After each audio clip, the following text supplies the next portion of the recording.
Le pardon divin est la racine du bonheur humain.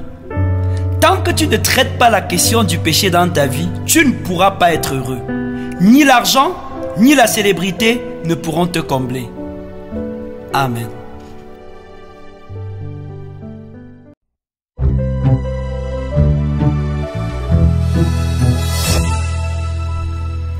Chers internautes et auditeurs, notre plaisir est renouvelé ce matin de nous retrouver autour d'un traditionnel breakfast. Et celui de ce matin s'intitule « À la racine du bonheur », inspiré de Psaume 32, versets 1 à 4. Et vous allez permettre que je fasse pour nous la lecture dans la version 8 secondes, là où il est écrit « Heureux celui à qui la transgression est remise, à qui le péché est pardonné. Heureux l'homme à qui l'Éternel n'impute pas d'iniquité, et dans l'esprit duquel il n'y a point de fraude. Tant que je me suis tu, mes os se consumaient. Je gémissais toute la journée, car nuit et jour, ta main s'appesantissait sur moi. Ma vigueur n'était plus que sécheresse, comme celle de l'été. » Amen. Vous ne serez pas heureux parce que vous avez beaucoup d'argent, ou parce que vous êtes célèbre, ou encore parce que les gens vous apprécient. Le roi David était un bel homme, talentueux guitariste, vaillant soldat et un grand roi. Mais malgré toutes ces grâces, il connut une période de sa vie où il était misérable et confus, ténaillé par la culpabilité. En effet, son appétit pour les femmes l'avait poussé à abuser de la femme d'un de ses soldats. Et comme un péché ne vient jamais tout seul, voulant dissimuler son forfait, il complota et fit mourir le mari de cette femme. Seulement, vous pouvez éliminer les témoins de vos forfaits, les faire taire ou acheter par vos moyens les juges, mais vous ne pouvez faire taire votre propre conscience. Elle est le policier implacable qui, logé dans les profondeurs de votre être, vous accompagne partout et voit tout ce que vous faites. L'adultère et le meurtre de David souillèrent sa conscience. Qu'importe ce qu'il faisait, il était triste et malheureux.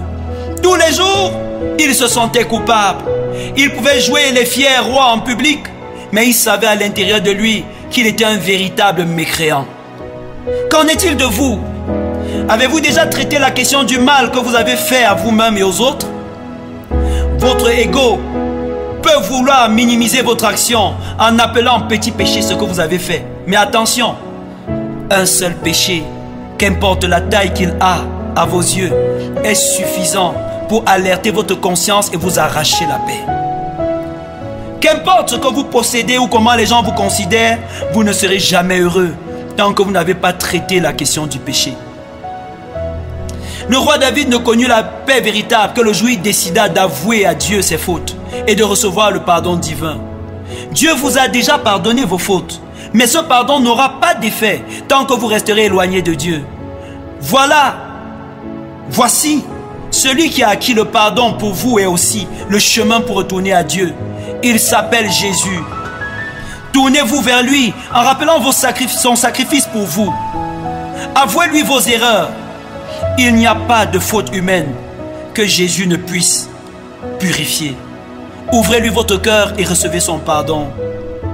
Ne vous entêtez pas à vouloir droguer votre conscience par l'argent et les apparences.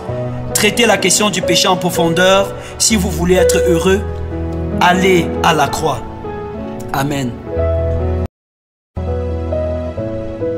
Insondable, Dieu peut-il tout pardonner? Absoudre un si grand coupable et mes péchés oubliés. Jésus, je viens,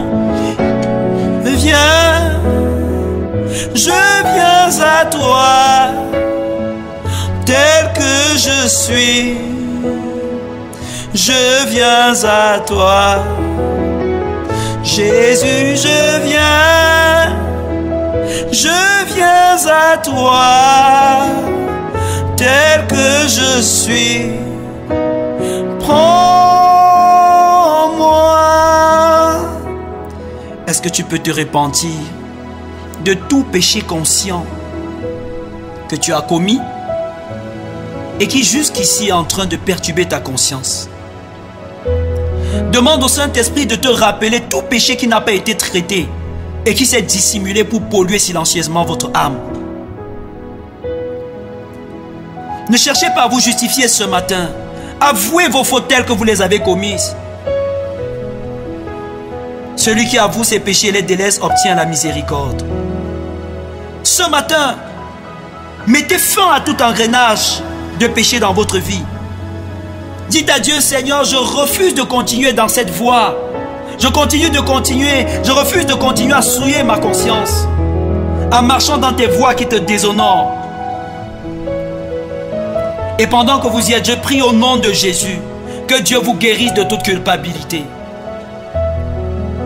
Que tout trouble dans votre conscience lié à la culpabilité disparaisse pendant que vous vous confessez ce matin.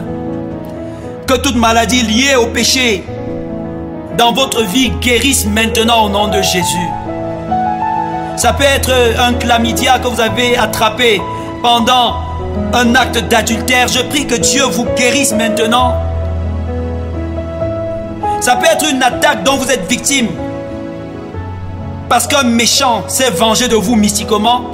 Je prie que sa puissance vous lâche pendant que vous êtes en train de vous repentir. Je prie que l'Éternel, ayant entendu votre voix ce matin, vous restaure parfaitement. Au nom de Jésus. Merci Saint-Esprit de le faire. Amen. Vous pouvez continuer à prier même après nous. Et le Dieu de gloire, par son esprit, continuera de vous inspirer. Amen.